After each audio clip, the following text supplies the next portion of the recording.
New episode of the Sean Widmer podcast. Hi, how was your weekend? It's President's Day when I'm recording this very early in the morning, and it's a quick one today. I'm going to try to get Anna tomorrow. We had a busy day yesterday, which led to no recording. Busy day. We'll get into that in a second. It's kind of what's today's podcast? I don't have the story you need to know today. I'm trying to think if there is a quick one that you need to know. PlayStation fans, you're getting Turok and Turok 2, the Nintendo 64 games on PlayStation. I don't know much about it, but I'm not a 64 guy. I never was, so it doesn't do much for me. There you go. You're welcome.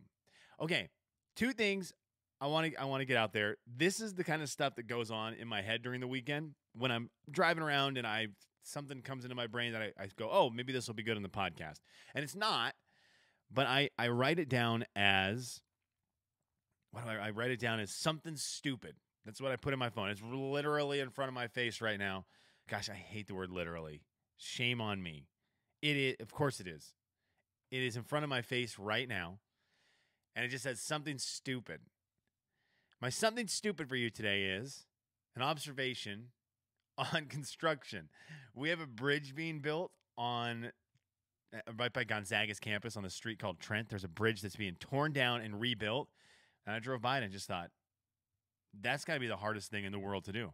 There you go. There's my something stupid. But for real, if you're someone who builds bridges or anything like that, I don't understand it. But every time I drive by it, I'm captivated by it.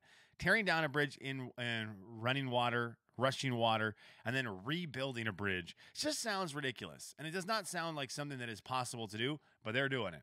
And there you go. These are the kind of things that happen on my weekend. Now, the other thing that happened on my weekend, the reason why Anna is not here for this one, we hosted Valentine's Day yesterday. And a couple observations from that for you.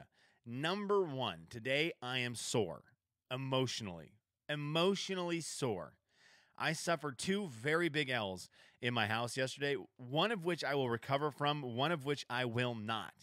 My wife has been on this year-long TikTok kick. Everything that's on TikTok comes through our house and gets judged, including something that was going around on her TikTok yesterday, which is guy and girl get next to each other on the ground on hands and knees. Then you go from your hands to put your forearms on the ground. Then you go from forearms to bend your forearms, your hands up, and you would put, like the Macaulay Culkin, slap the shaving cream or whatever it is, not shaving cream. I don't shave, so what is it? Whatever that part is called, aftershave on the sides of your face. So you've got you're on your knees, butts up, slap the side of your face with your hands. Now you're on your elbows, and then you're supposed to take those hands off your face and put them behind your back. You kind of hold your hands behind your back, right over your buttocks. And girls, for the most part, can do this, and it's tough for guys. Most guys can't. And it's some kind of center of gravity thing. Anyways, I tried this for about 30 minutes last night because our buddy Tyler was able to do it. And that made me real irritated that he was able to do this. He sent the video of him doing it. And I wore that L. And for the most part, that one didn't bother me as much because that's one that is supposed to be hard for guys to do because of your build. And the gals can do because of their build. So that was okay. But the L I wore yesterday was the one that I can't handle is one that I truly am going to be bummed about for the rest of my life. We had Valentine's Day here at our house yesterday. My wife put together an unbelievable get-together, super cool, decorations everywhere, and Olivia's little neighbor friends, and our friends, but Olivia's little neighbor friends came over for a big Valentine's play day. So there was 4 kids under the age of 2 running around the house, just having a big time. And I will tell you, being a COVID parent, having a COVID baby, a baby who grew up through the quarantine without seeing people, it is wild to see her around other kids. One, they all get real weird seeing each other. They just get real weird. Like, what's happening? Why is there someone that looks kind of like me alive? I thought I was the only one. But then they start playing, and I'm sure every parent has experienced this, but we're experiencing it for the first time. They ran around all morning, and then Olivia took the biggest nap she's ever taken in her life, totally knocked out. She was gassed from running around. woke up from her nap, played in the afternoon and evening, and worn out again. Bedtime was amazing because it was like we did our bath time and she was barely hanging on during bath time. Got her in bed. She's zonked out. She hasn't moved. This whole parenting thing where there's other kids around is a fantastic thing. What a treat. Didn't know about this. She's worn out. I'm doing this every day. Once everything gets all the way back open up, we're going wherever the kids are and sending her out, run around, get crazy, and then take long naps so your mother can get some stuff done around the house. And by get some stuff done around the house, I mean watch television. So we had these people over. Well, my buddy Billy was here. My buddy Tyler was here. Now, Billy is an athletic guy, but I don't think he's ever claimed to be an amazing basketball player. I am a retiring athletic guy who claimed to be a decent basketball player. And my daughter, for her first birthday, received the greatest gift of all, a little Tikes basketball hoop. These are those big plastic basketball hoops that you see at, if you don't have a kid, you see this at, your buddies' houses who have kids. They're the big plastic ones, not talking about a Nerf hoop on the back of the door.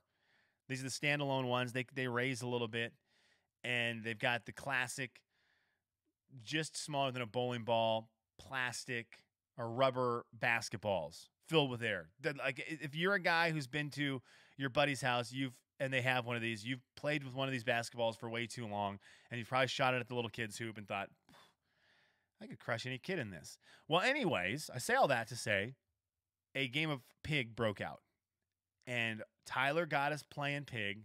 He stirred the rivalry, stirred the pot, knowing full well, even saying to my face, this is a lose-lose for me. If I win, congratulations, I beat Billy. If I lose, I lost to Billy. And I lost. PIG to PI. And we all joked about it. And we all had a good chuckle about it.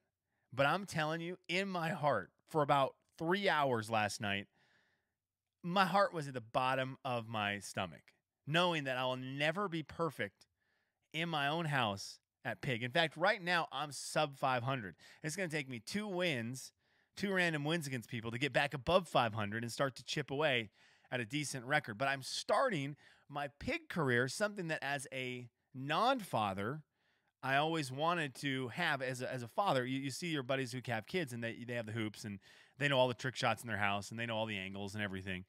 And I always thought, man, when I have a kid, I'm going to get really good at my house at the basketball hoop, and I'm just going to be undefeated. Anytime my buddies come over and there's any kind of shooting contest, I'm going to go crazy and go undefeated. I'm 0 for 1. I'm just defeated. So I wore a huge L on Valentine's Day, huge L. And it was the end of a very great day. But Valentine's Day was fun. And I will say the whole parenting thing, and I know a lot of people have parented outside. A lot of people who listen have parented outside of COVID. It's real weird. It's real weird when you realize that you have parented inside of the quarantine. When your entire parenting career has been inside of a lockdown where you're not seeing people, where things are shut down, and then you see people and you go, this is weird. This is weird how to interact with the kids. This is weird for the kids to interact. So we got to experience that yesterday, and it was a great day. We have we're unbelievably lucky to have the neighbors that we have and the friends that we have. They're just crazily lucky. We had tons of fun, but it was wild to watch these kids get together and play. Okay, I wanted to end with this today. A question to all of you about something that I can't avoid it right now. It's everywhere on my stuff. If I'm on Instagram, I see one. If I'm on YouTube, I see one. Those are the 2 things I'm on. I'm not on a lot of other stuff. Does anyone know if the pillow cubes are real? I am a big, as a lot of people are, fan of sleeping with 2 pillows at night and getting these 2 pillows to work right, getting my body situated in a way that 2 pillows to sleep on is going to work. And I think my phone knows this. I must have had my phone in my bed with me at some point, and it just read what was happening and goes, oh, you need this advertisement, Pillow Cube. Has anyone tried these? They are obviously a cube that is a pillow, and they're like the memory foam pillows, but they're set so that you can replace the 2 pillows on your bed with 1. That's going to be hard for a sheet, I'm sure, a pillow cover. That's going to be tricky. But it's all about, the commercial sucks you in. It gets you all the things that you want to hear. Oh, it's going to be good for your back's alignment when you sleep. And it shows the diagram of your head on a normal pillow and your head's all crooked. and it's leaning against your shoulder. And then it shows you on Pillow Cube, and your head's perfectly straight and aligned with your back all the way down to your butt. And oh my gosh, that's going to be so good for your spine. In fact, the dotted lines in the commercial go from like a irritated red to just a nice blue or something that is so healthy. The healthy colors the healthy spinal colors that we all know and love. And I just see these all the time, and I go, it's rare that I want to buy something off of the internet, but this is the one. But before I do that, I wanted to throw it out there and say, does anyone know if it's any good? Is it any good? Pillow Cube. Have you seen the commercials? Have you thought about buying it? What's the deal with that? Okay, finally, we close with this. Kelly's What Are You Into? I love doing a Kelly's What Are You Into? I'm doing a Kelly's What You're Not Into today. Brandon tried to get me into watching the NASCAR race yesterday. I have tried so many years to get into NASCAR. There was a stretch in the mid-2000s. I thought, well, I'm going to do it. I did a sports show at the time, and I thought, I'm going to get into all sports. I want to give them all a try. And I tried to get into NASCAR. And I spent a couple weekends watching the races, bored out of my brains, got a video game, thought, okay, well, if I get the video game, I'll get into these. Did not work for me. So I've tried to get into NASCAR. It just doesn't register for me. And yesterday, Brandon texted me. It's late. Daytona 500 was yesterday. It got super delayed because of weather. And he texted me late after the Blazers, after Damian Lillard has hit the ultimate step back three and gets the big old W against the Dallas Mavericks. And the Blazers are rolling right now. After that, Brandon texts and goes, hey, you might want to check the NASCAR race. There's only like 22 laps left. So check it out. So I do. I go check it out, and I'm trying. I don't understand it. Thank goodness for Brandon. I'm texting him. I'm like, who are we cheering for? Who's not to be cheered for? What's going on? What am I looking for? And in the final lap is what you're looking for. And I had a weird situation with it where I've watched all these laps of just boring, for me, boring, everyone's in a line running around the track. And all the announcers are talking about is they're going to do something. I'm like, well, do it already. This is ending up like a TV episode where they keep telling me, it's like an episode of Lost where they keep telling me something's going to happen. Now I've watched 4 episodes and nothing's progressed in that plot line. When is it going to progress? Quit telling me that something's going to happen and nothing is happening. I don't need that. I get that from my TV shows enough. So finally, 1 lap to go. Here we are. Guy's making a move. Hits the back of someone else. Every car goes spinning. There is fire like a bomb went off on the track. It's wild. And I thought, well, this is insane. And then I thought, wait a second. Why am I cheering for this? Why did I get super excited about a gigantic explosion of a wreck? I can't do that. What if one of those guys got seriously injured?